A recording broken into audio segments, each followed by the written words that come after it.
Welcome to Locked In, your source for everything basketball. My name is Nick DeFeo, alongside my co-host Jason Shea. We dive into all things hoops, from recruiting tips and training advice to hot takes and the latest news. Whether you're a player, coach, parent, or fan, we've got you covered. Don't forget to subscribe and follow us for more great content every week at LockedIn_basketball on X, LockedIn_basketball on all other platforms, YouTube, Facebook, etc. Subscribe and follow. Coach, what's going on? How you doing today? I'm doing great, Nick. Today we've got a different type of episode. I'm very excited to get into some debating with you for once here. Yeah, fun episode. We're going to start our player comparison episodes today, and we are going to start with, nonetheless, Mr. Michael Jordan against Mr. LeBron James. So what are your thoughts on starting with LeBron and Mike? I have so many thoughts, but I think it starts with yesterday. I think I was in the gym, or 2 days ago, and we were talking about what we were going to do for this episode, and the kids asked me, and I think they had this debate with, was it you or somebody else in school, and they get very heated about it. And I think that the important thing to remember when you're having this debate, it's definitely generational. Extremely. It's who you grew up watching. Although, I think for me, I've had the opportunity to, when I was a high school student, Michael Jordan was the guy, but I've still continued to stay in basketball and watch LeBron. So you have an appreciation for both. It's not like we're having a debate here of who's making the team. We're talking about who's the best. I guess some people could debate if there's somebody else that should be in the discussion. I think there probably are other guys that would be in the discussion. But this is certainly the debate, of the time, and the kids are into it. So we figured we'd bring up some facts and get to it. Yeah, we're looking forward to that. And I've had I guess I was born in 92, so I had the ability to catch Jordan on his last legs there, especially in Washington. I actually saw him play in person, one of his last games, which was, I think, in New Jersey when the Nets were in New Jersey. So that was pretty special. And then, obviously, I've been in basketball since. So LeBron's been my guy. So I've been excited to have this conversation and looking forward to this episode. Yeah, me too. I'm just happy that we're the ones with the microphone, so everybody's got to listen to what we say today. And then in the comments, hopefully they could, give their opinion. Hopefully they're gentle with us on this, because we're just giving what we see. And I think from my perspective, I'll just come out and say it. My choice for number one and the greatest of all time is Jordan, and I don't think it's as close as everybody makes it out to be. Now that's just my opinion. I'm not talking about the length of a career. We're not talking about longevity of a career. LeBron's stats are tremendous. He has won 4 championships. He has taken teams that Cleveland never won, was able to go to Miami, win there, and then win again with the Lakers. So he's been able to do it across a wide range of teams and different personnel where he's had to adapt. I think LeBron's career is more like an AAU career. He's hopped around all over the place, but made every team that he's gone to better. But for me, it's Jordan just to start out. What about you, Coach? Yeah, I mean, I've been a huge LeBron guy ever since. He was at St. Vincent St. Mary, and that's been. He was kind of coming up as I was playing and finishing up my high school career, as he was finishing up his career, and kind of being that top recruit. And growing up in high school, we always checked like the rankings, because we had actual rankings and the ESPN, top 25, top 50, top 100. So we would always see the guys and where they're committed to and all that when we were basically the same age as those guys. So. I'm going LeBron today, and I have a few key points that we'll talk about. But the versatility and the all around play from LeBron, when the expectation was just so high, coming out as whatever he was, 18 or 19 years old out of high school, and ultimately getting to his pro debut, and in his pro debut basically set the stage. Like, this is who I am. I'm accepting this challenge, and I'm going to be the best player that there is. And I think just him having the ability to do that is unlike any other person that we've ever seen. And again, the times will change. And I agree with you. It's been more like an AAU career, and we can discuss that, the kind of back and forth. And he ultimately set the tone. Him and really Kevin Durant kind of set the tone for the bouncing back and forth, and this team and that team in free agency. And ultimately, it ended up getting these guys more money, which I'm sure they care about. But today, I'm going LeBron. I'm excited to have this conversation. And I guess we can start with kind of like the longevity. And in my opinion, this is year 22 for LeBron James. He's had 21 years in the league and averaged 27.1 points over the course of his career. and it's over 1,500 games, and that's not including the playoffs. 7.5 assists, 7.5 rebounds per game, all while doing it at a 50% clip from the field. Obviously, just eclipsed the Kareem Abdul-Jabbar all points mark, and then this season just hit 40,000 points. First player to ever do that. For my opinion, I think having that longevity just completely sets him apart from any other player that's ever played the game before. But not only playing for that long, continuing to play at a high level, and we're seeing that this year. The last week or so, he's been on a heater and knocking down threes, which has been a part of his game that he really has struggled in early on in his career, but ultimately found his way shooting in the last couple of years, and he's been shooting it at a great clip and still essentially has a team on his back and is leading the Lakers to some victories in year 22. So, that's my first key point for LeBron is just his longevity and the ability to continue to play at a high level at his age. Yeah, the three-point shot has certainly improved for LeBron. I think we all improve with our jump shots after we're done playing because we call it like old man shooting. Right. He just happens to still be playing, and now he's shooting the ball better. So I think that's part of it. A very impressive part. I think that, to me, LeBron has the most impressive career of all time because of how long he's done it. You just said it, averaging 27 points per game for the entire length of his 22 years now in the NBA. And then also really look at his other stats. He does impact the game in such a variety of ways.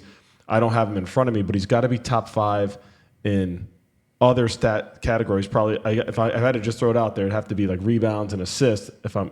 I can't imagine he's not because of how long he's played and how impactful. Think about how many triple doubles he's had since we started watching LeBron play. So LeBron, to me, probably the most impressive career of all time. So anybody who's going to be upset with me for picking Jordan, listen to what I'm just saying right now. The most impressive career of all time. What we're debating right now is who's the best player of all time? Who's the best basketball player? So if we got onto a court and you had to pick, you're a general manager and you're in the NBA Finals and your entire team quit the team, and now you get to draft a team, okay, that is going to play in that NBA Finals 7-game series. Who are you taking? Michael Jordan or LeBron James in that 7-game series? Who are you taking? Michael Jordan in the prime of his career, which arguably is maybe 10 years worth of time with that little break for baseball in the middle of it, or LeBron James in his best 10 years? Who would you take? My feeling there is you would have to take Michael Jordan. Because in that scenario, Michael Jordan has proven time and time again that in the biggest games, in the biggest moments, he is dominant. He averaged over 30 points a game over his career. I think he has the highest overall average throughout his career, right? Am I wrong on that? In NBA history. He averaged 37 points one season, which is the highest ever averaged in a single season, I believe. I could be making some of this up, but we could fact check it all, later on and maybe put it on the screen where we're just making up stats, which is what you have to do in a great debate. Michael Jordan is 6-0 in NBA Finals. And I don't think any of those series even went to a Game 7. So to me, Nick, if you're doing this, you start with, okay, how do you compare these two guys? You cannot compare total numbers, accumulated stats. You can't do it. And that's a credit to LeBron and the shape that he has stayed in. It's a credit to LeBron, not only the shape he stayed in, but the impact that he's had even in these years. Right now, he's still one of the top 10 players in the NBA right now. If I had to pick my team right now, he's definitely in the top 10. If I'm just picking for one season, because you don't know how long he's going to keep going. But we can't compare players. It's not apples to apples to use longevity. Yeah, is LeBron done a better job of staying in great shape, of staying prime? Absolutely. He's done better. He's better at Jordan than that. But is he better at Jordan in that scenario? Prime versus prime, one series. Would you really take LeBron in that situation, Nick? Yeah, Again, if it comes down to one series and you're in the finals, looking at the NBA Finals statistics here for LeBron, 10 seasons he's reached the NBA Finals. 10 seasons, including, I believe it was 9 in a row, from 2010 to 2018 here, 9 in a row. Albeit they ran into some powerhouse teams. Again, you can't compare the LeBron James Miami Heat or the LeBron James Cleveland Cavaliers against the Michael Jordan Chicago Bulls. It's impossible to do, and it will always be impossible to do. But man, would I love to see the prime Golden State Warriors play Michael Jordan's Bulls, because that would just be what rules. What rules are you using? Either. All right, I want to know that, because that is different. No question. That's something we got to mention too. That's why we can't compare teams, and it's really hard to compare players from today to back in the 80s and the 90s, and even before then with Bird and Magic. You just can't do it, because you're driving down the lane and Havlicek is rocking you into the ground, and you're fighting.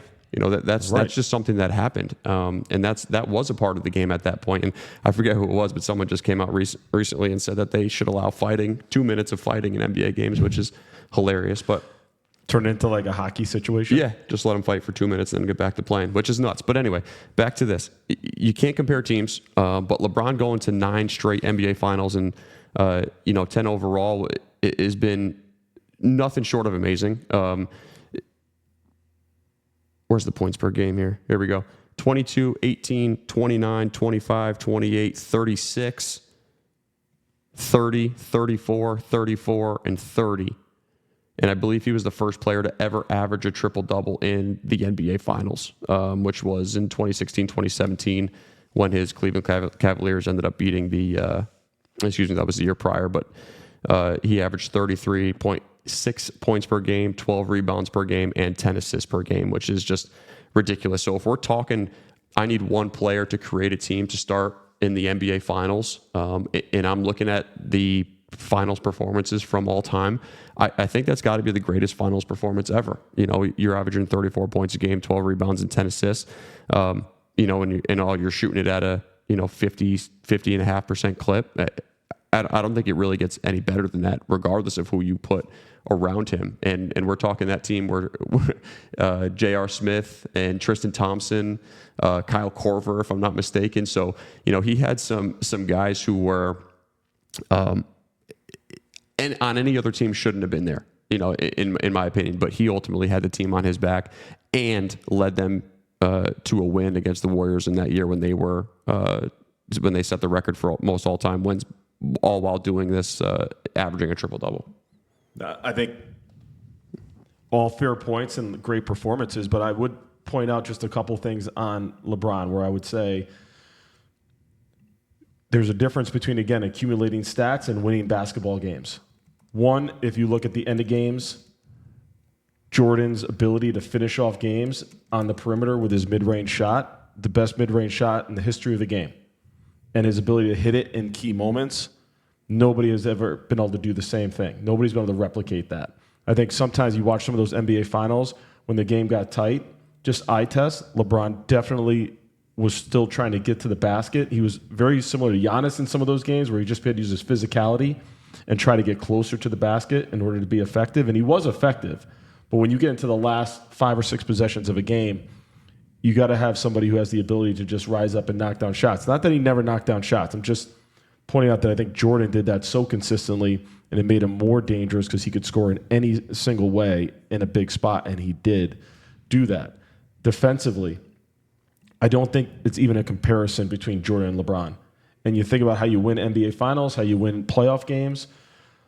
I've watched LeBron long enough to know he's very intelligent on both sides of the floor, but LeBron defensively is not a lockdown defender. And I'm sorry if you guys to hear that and you don't like hearing it. That's not been his game.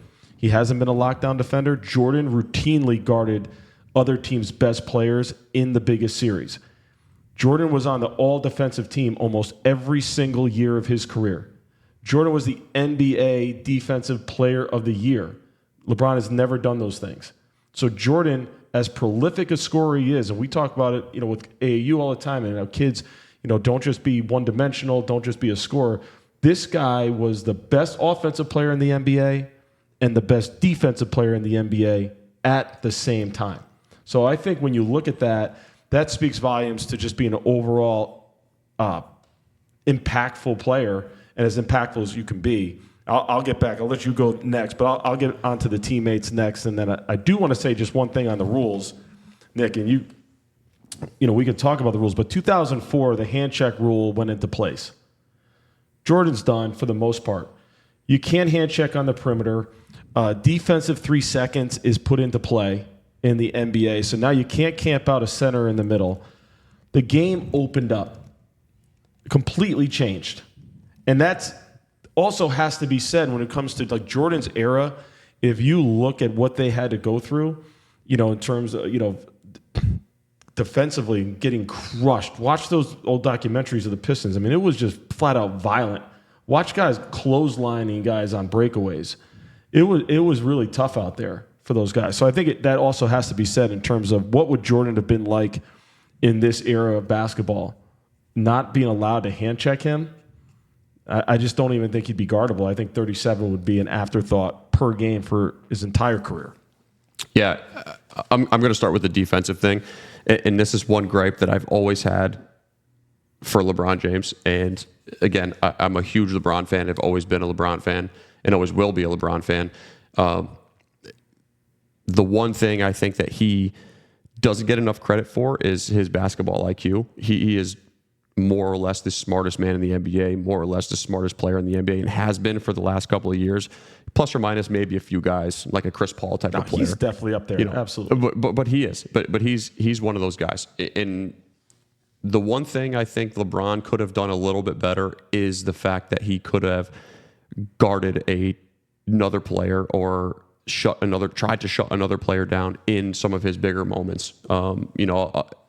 You can go really to any of the NBA finals that he lost. The Spurs won early. They were just outmatched. The Spurs were unbelievable in their day, that early run. Let's talk his first run with Miami when they met Dallas in the NBA finals, and they ended up laying an egg and losing to Dallas, which that should have never ever happened. He was lost in that series, and I'll be the first one to admit it. He was, and he could have stepped up defensively in a big way. But one thing I think moving forward from that point, he kind of turned it around. They ended up winning a few, and then losing again to the Spurs later on. I think, and this is a kind of a wild take, but he essentially punked his coaches into not letting him do that. And I think the main reason why is because everybody thinks, and maybe they're right, but LeBron is maybe the smartest player out there or the smartest person out there, even including their coach. And at the coach at the time in Cleveland, I think it might have been like David Blatt, or obviously it was Spoelstra in Miami. But he essentially punked his coaches into having him guard somebody else as opposed to guarding like a Dirk Nowitzki down the stretch in the NBA Finals in 2010 and 2011, or certain mismatches and certain players in the finals as they got deeper into it with Miami, the Spurs the second time, and then Cleveland when they ran into the Warriors situation. So that's the one gripe I have for LeBron is defensively. I think he could have done a little bit different. Done things a little bit differently when he was in the finals, especially in some of his bigger moments where he could have said, you know what, I'm not really worried about the offensive end. I'm gonna step up and I'm gonna guard Steph, or I'm gonna guard Dirk, or I'm gonna guard Kawhi, and I'm gonna really lock those guys down and prove a point here defensively. The second thing, we were talking Jordan back in the day in the rules. The rules, no question. Just watch any, like you said, any documentary, any game from YouTube, the 80s, 90s. It was a bloodbath out there. However, the size and the length now is substantially greater than it was back in those 80s and the 90s. And I'm not saying there wasn't guys that are the same size, but the size and the speed of guys now have changed for the greater, for the better. So we're taking guys out of the lane, the defensive 3 seconds, the hand check stuff, but also if if Michael Jordan's driving to the basket, he doesn't have like not that Wemby's a huge force yet, but a Wemby down there, a Rudy Gobert down there, somebody with 7 foot wingspan plus blocking shots or getting there. Am I saying they're going to block him every time? No. Am I saying he's not going to score 37? No, because I do agree with you. I think 30 plus is light for Jordan in today's NBA. But I do think the rules change helped a lot of players, including LeBron James, and one of those players being Michael Jordan is a generational player where like you could put him in the 40s and 50s, he'd be the best player in the league. You could put him in the 2010s and he's up right there with LeBron as the best player in the league, no question about it. So, again, I will agree with the defensive thing for LeBron, albeit he's an unbelievable defensive player as it is, and maybe has one of the best defensive plays of all time, the block on Iguodala in the finals. But I do think the length has played a factor into that. Not changing the rules, but I don't think Jordan had to deal with some of the players and some of the size and the length that LeBron has to deal with today and has dealt with in the last decade or so. Yeah, I think the players have changed a little bit. I do again, even when you go back generations, though, I do think that even the camera quality and the technology probably doesn't do justice to how fast and athletic guys were. If we're being fair, he did, Tim Duncan's, and you go back to David Robinson's, and what did these guys look like in person? What would they look like now? I think they'd be more comparable than we might think. I think that definitely the players, though, have changed. What we've done essentially in this era with the new rules is we've swapped out the power forward for a fourth guard. That's what we've done. Sure. Anthony Mason and Charles Oakley are gone. Even Charles Barkley, to an extent, in the position that he played, kind of. I'm not saying Charles Barkley would be gone. He'd certainly be in. Yep. Generational I'm guy. just saying that position is totally different. How many bulky power forwards exist anymore? Because and LeBron actually would have existed absolutely great in the Jordan era because of his physicality. Mm-hmm. He would have done fine. And if you let LeBron be more physical on defense, then he might have won some defensive MVPs because his physicality is just outstanding. So if he had the ability to use that, sure, I think it changes things. Yeah, I think I definitely agree with that, and I think that clunky power forward from back in the day has ultimately essentially become like a center for some teams now. You look like a Draymond Green plays the center for the Warriors if their traditional centers are out, but most teams now have gone to like that 6'11", 7'1" center, lanky, athletic, rim run, pick and roll, rim run, throw dunks. it to and then what you basically are doing is you're drawing the weak side in off these guys, and then tossing it to the weak side for a three-point shot. It's become like the game. Correct. The three-point shot is revolutionized now. Steph Curry did that, and then analytics kind of finished the job. No question. And they're making that center now. If you're trying to get into the league at some point from college, you have to hit the three. And that was a big, not knock, but a big thing I know Donovan Clingan had to work on this past year, and he's hit a few already this year. And if you want to stay relevant in the game as that center, that 7 foot plus old school center, if you would, you got to be able to shoot the ball. And that's a lot of things that the incoming centers are hopeful to do now. But again, skinny, lanky, rim run, block shots, get up for dunks, and essentially be able to knock the three down or make passes off of like a pinch post or the top of the key for the centers now. So, I do think LeBron would have been a fine player back in the day in those 80s, 90s era because, again, physically he would have matched up perfectly, and I think being more physical might have actually helped his game. I will say, I just want to give me the Bulls any day over the Warriors. I'm putting Pippen on Curry. Yep. I got Jordan on Clay, or just switch those two. Mm-hmm. Jordan on Curry, Pippen on Clay, and then Rodman on Draymond. I'm taking that all day. Yeah, the matchups work for the Bulls. Or I should say that when you match up like that and you have that length. But again, you look at those 90s Bulls and you're talking Pippen, Jordan, and Rodman. All three of those guys can play in any generation. They have the size, they have the length, and they have the athleticism of the guys who are playing today. But isn't it funny you say that, but Rodman wouldn't play in this. Like, he would not be who he was because he would not be valued. Even as he was, like, it's just the analytics and everything else. Like, he's an example of a guy who wouldn't be valued. And that's why when I look at that team and I say, okay, put them against them, I don't say it like in such a way that the Warriors wouldn't have any success against them.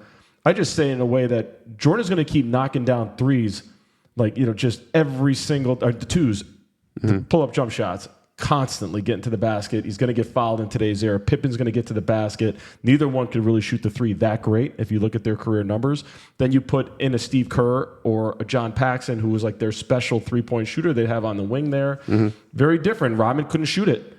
He wasn't shooting it. And their centers were like Bill Cartwright. You guys think Jordan had such a great supporting... Go watch Bill Cartwright shoot the ball. Go watch him shoot the ball. I've seen it. And then try to get somebody to do that effectively, okay? The players are a little bit more unique. I think there was a lot more uniqueness in players back in the day. They had their like way of shooting the ball, and they just kind of repped it so many times it became successful. But he had some guys around him, man, that, Luke Longley, how good do you think Luke Longley was? He made guys better, and he was so impactful on the floor. I also, just to touch on the point you said, LeBron being in 10 finals. It's so impressive, and there's no question that's impressive. But compare again the two in their prime. The Eastern Conference during LeBron's era, and he has stayed in the Eastern Conference up until the Lakers, where now you could see how many finals has he been in with the Lakers? Because now he's in the good conference. And if you count the COVID bubble year, which again, that's a tough one for me when we're comparing finals. I'm sorry, it's just not. I'm not saying it wasn't a championship, but it's just not the same. Mm-hmm. How's he doing in the Western Conference? How many finals? It's not the same. He's played in the weaker conference, and as a result, made a lot of finals. Jordan played in the Eastern Conference. You go back to that era again, you're trying to compare two guys in their primes. The Western Conference was today's Eastern Conference. It was absolutely the weaker conference. The Eastern Conference in Jordan's era had the Pistons with Isaiah Thomas, had the Knicks with Patrick Ewing, had, I'm going to leave somebody out right now, and I had it in my mind, but they were just, I'll come back to it in a second. Mm-hmm. The Sixers were good at one point. Oh, and the Celtics, of course. Mm-hmm. The Celtics were still, they, in Jordan's early part of his career, were the team. And then as he progressed through, the Pistons had taken that over. Mm-hmm. But the Eastern Conference was where it's at. And Jordan had to navigate that early in his career. Jordan had to get through that challenge with the Pistons. Because Indiana, mid to late 90s. Yeah, that's Reggie Miller. Yeah, that's there too. And the Western Conference had the Lakers. And then it was like a collection of teams that every year, like the Jazz Phoenix. One time, the Spurs, Phoenix Houston. With Barkley, Houston with Drexler. But there was no comparison. So Jordan getting to 6 finals out of the Eastern Conference. Again, they had that year and a half in between with baseball where if he were playing, he's probably in there as well. And then winning all 6. And being the finals MVP in all 6. And never going to a game 7 in all 6. To me, is still more impressive than LeBron getting to 10 finals, most of those coming out of an Eastern Conference that, let's face it, you mentioned the guys that he was playing with. The fact that they were able to get to the finals with that roster speaks a little bit to what the Eastern Conference really was. And then they did build a super team in Miami. And he still did not win, what is he in Miami? 2-2 mm-hmm. with what was supposed to be their super team. So, I just think that 10 is great, but Jordan, I still say, is more impressive given the apples to apples comparison of what they had to get through to get to that point. Right. And you're going to be a product of your environment, right? And LeBron getting drafted by Cleveland is a Hollywood, story, and him getting drafted to his hometown is one of the best things that could have ever happened to Cleveland in general. But, he gets drafted to the Eastern Conference, and what is it? He ends up going to the NBA Finals in year 3. His third year in the league, his 4th year in the league. He ends up going to the NBA Finals. And I think that kind of put everybody on notice of how good this dude actually was early on in his career. And, the next couple of years, they end up running into like a Celtics team with Paul Pierce and Kevin Garnett and Ray Allen and whatnot. So the East was good early on in LeBron's career. The Pistons, they end up winning the championship. But then the move to Miami's, no doubt in my mind, calculated. I definitely agree with you there. It's calculated.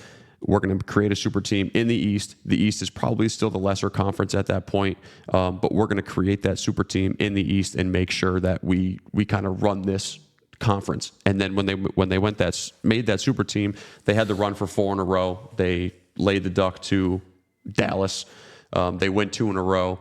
And then they end up losing again to San Antonio on their last way out, or on Kawhi's last legs there in San Antonio. But I will argue that LeBron created the East to be that way. I think a ton of free agents and a ton of guys chose to leave the East, and which ultimately created the Western Conference being stronger for the latter part of LeBron's career and the majority of LeBron's career because of him.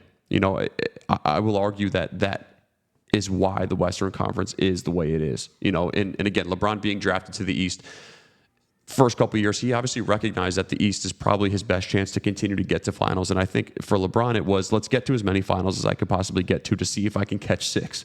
And obviously that's been what his whole career has been all about. Can I catch 6? Can I catch 6? And he hasn't gotten there yet. And I'm not sure he will get there.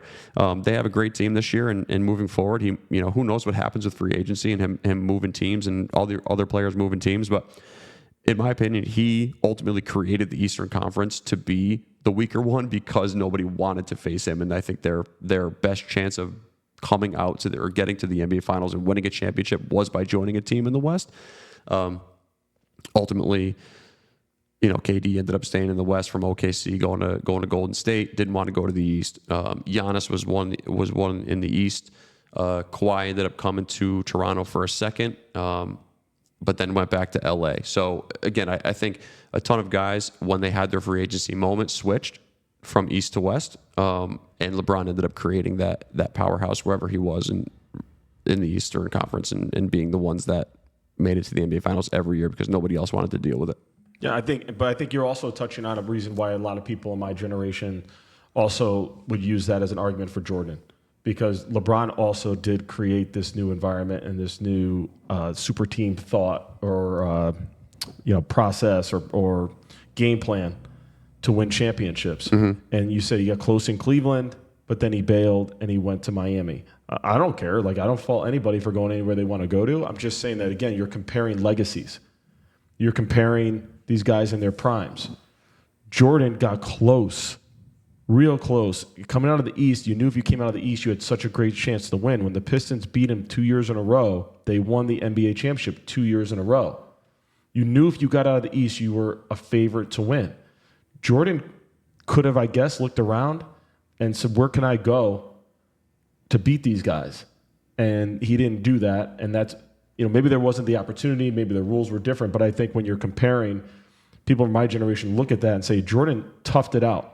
And, we use AI all the time. AI is a great tool. And you type in AI and you say, what separates Jordan from LeBron? And it's really interesting that AI brings up intangibles, mental toughness, clutch play, cultural icon. He did things like staying with the Bulls, fighting through adversity in after those 2 defeats, coming back and finally beating the Pistons and getting over the hump that make it more palatable for our generation to say, wow, this guy stuck with his team. There's a lot of loyalty. Of course, he finished with the Wizards, but that was just kind of like I got partial ownership and I'm trying to sell tickets. Mm-hmm. He wasn't, I think, in a point where, seriously thinking he's going to compete to win. So, I don't blame the guys now, and it's fine that guys are moving around, but I don't think LeBron being calculating, and that I think sometimes is what is the only thing that turns me off. It does seem like sometimes he's calculating with whether it's with coaches or with his teammates, and again, just picking where he's going to go and staying in the Eastern Conference because it's a better chance. Get to as many as I can to try to get to 6. Well, 6 doesn't even matter to me anymore in the debate because you've already lost 6. You've lost as many as Jordan won, and you won 4, which is great. 1 in the bubble, can't help that, not your fault. But you've already lost 6. Jordan won 6. Jordan lost 0. And I would argue that Jordan would have had 2 more. If Jordan's dad passed away for whatever, you watch the documentary, try to get a feel why he left. He wanted to, fulfill a dream that he had with his father to play professional baseball. He leaves in his prime to go play baseball for a year and a half and then comes back and ends up winning another 3 in a row. And he's the only player to win 3 in a row twice. So, again, I just can't get off the fact that Jordan, in this apples-to-apples comparison is still the guy. Yeah, and again, I'm going to keep referencing the you're a product of your own environment. And after Jordan finished up basically in Washington, the popularity of the NBA was obviously at an all-time high. And Jordan had created that. Yeah, and you just mentioned, too, I didn't want to interrupt this. Jordan did that. Like you said, LeBron got guys, he has an impact sure on the NBA, but nobody has impacted how Jordan impacted the NBA in terms of money. No one. Everybody that exists today and makes what they make today owes it to Michael Jordan. It started with Bird and Magic, obviously, and Bird and Magic were finishing up their careers as Jordan came in, which was a perfect segue for the NBA and David Stern as he was trying to take the NBA global and expand on that. So it was a perfect segue from Magic and Bird into Jordan, and Jordan took it over. At that point in time was very clearly the best player to ever touch a basketball, and all through the 90s, and then obviously in the early 2000s. And I know throughout that there was negotiations of the collective bargaining agreement and what the NBA is going to do in terms of player revenue and owner sharing and all of that. And that is Jordan, hands down. LeBron comes in as Jordan now has retired, so we're starting to move right into LeBron. And LeBron now takes over as this phenom. And he ends up going through the early 2000s and into like 2010 when he finishes up his first time in Cleveland. He understands the business of the NBA and ultimately knows that there's going to be another collective bargaining agreement. And the popularity of the NBA now in the early 2000s is even greater than it was when Jordan. And we can credit that to technology and obviously and being able to stream and showcase games across the world now.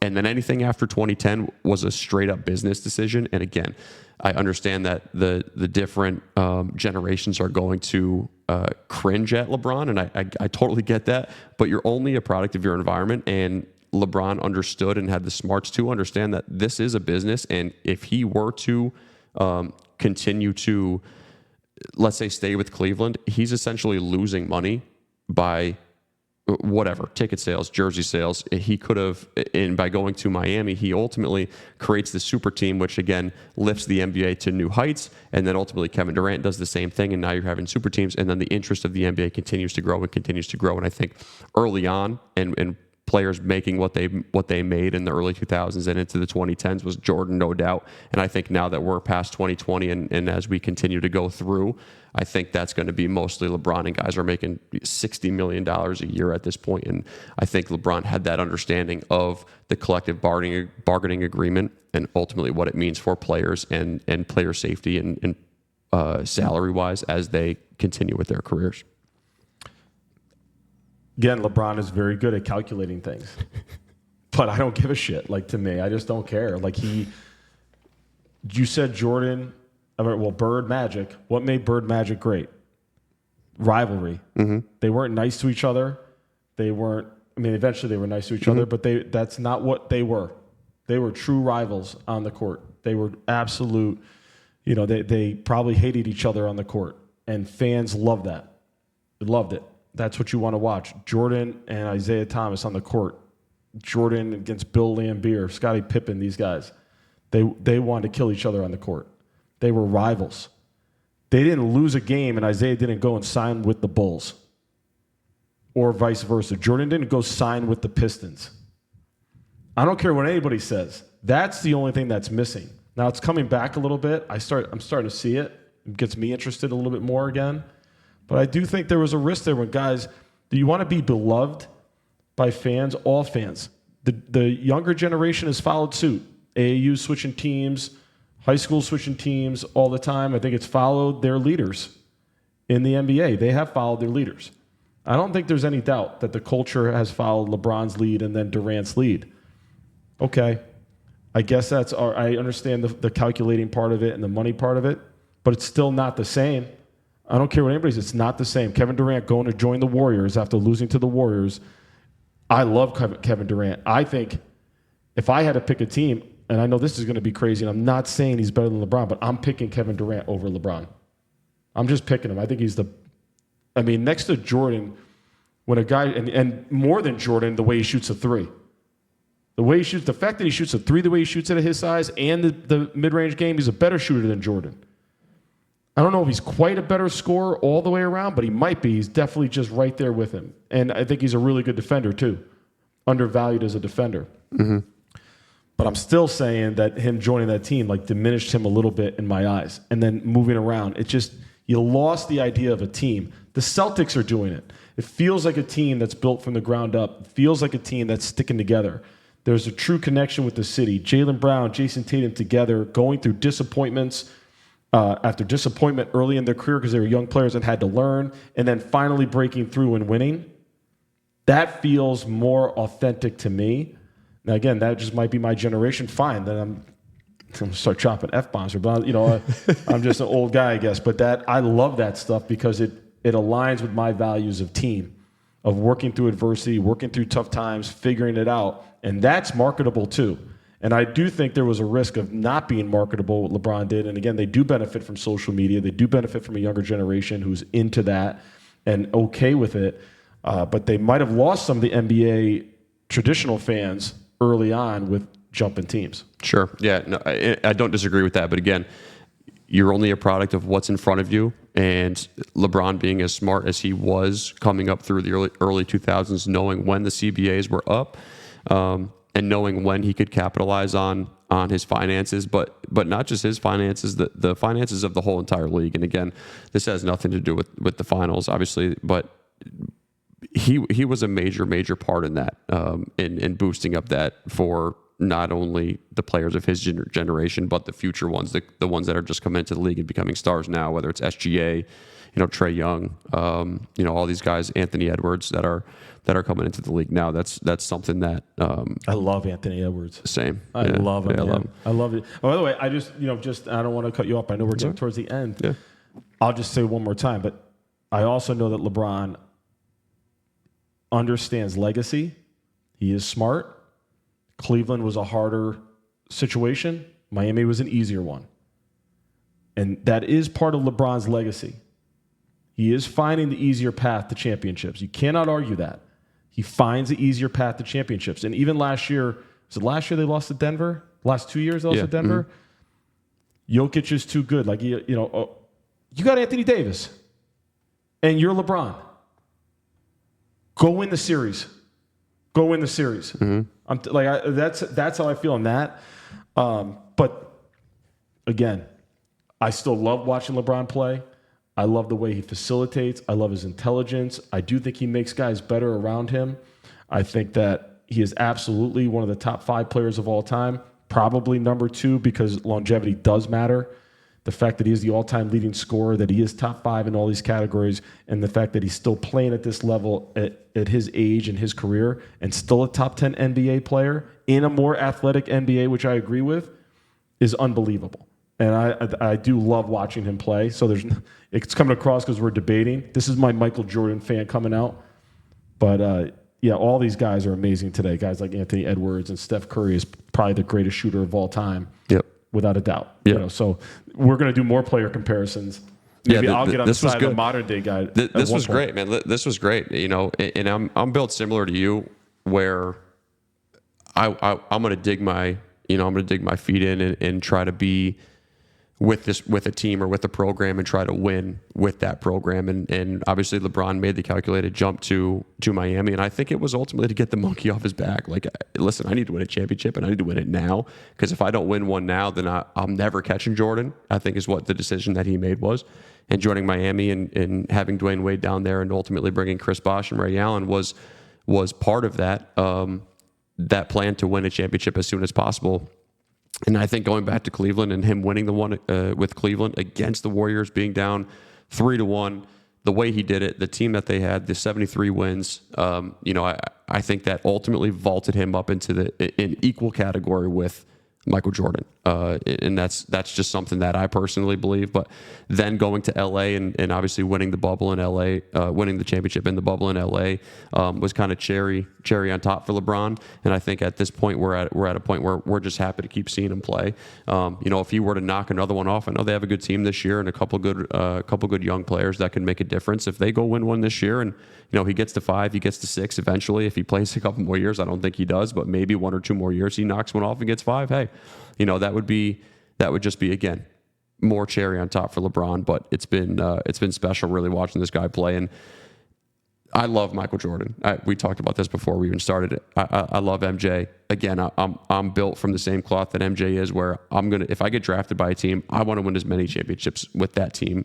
Obviously, if I like it and it's a good coach and all that stuff. And we're not even talking about all the bullshit that Michael Jordan dealt with in the back with Jerry Krause, the owner, and obviously that's in the documentary, which is interesting in itself. But Jordan needs to lay off the cigars, dude. Oh man, he's jaundiced, huh? He's really. Oh my God, his eyes are like bloodshot. In that thing. It's I was bad. like, but he doesn't care. No. He's playing golf all the time. He's doing whatever he wants. Great golfer too. He's doing whatever he wants. But listen, Michael Jordan is unbelievable. Definitely passes the eye test as the greatest player of all time.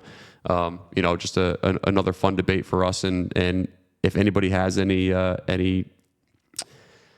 examples, or if they want to comment, please leave us a comment. Or if they want to see other player comparisons, whether it's current players, former players, players of different generations, you want to hear us debate of who is better in different player comparisons, definitely let us know. Send us messages, but definitely look forward to that, to seeing what people have to say about who they want to hear from us. But good first one, really good start. I love Tough this. one. We got to do this more often. It's hard because we're really picking the top 2 players of all time, and it really just nitpicking like some certain stats, but nobody really knows what happens inside each of their brains and what they're built after. So what they're built from. So, but this was great, Coach. I loved it. I'm looking forward to seeing what the people have for us. Once again, this is Locked In, your source for everything basketball. My name is Nick DeFeo. We got the coach, Jason Shea. Thanks for listening. Subscribe and follow. Thank you.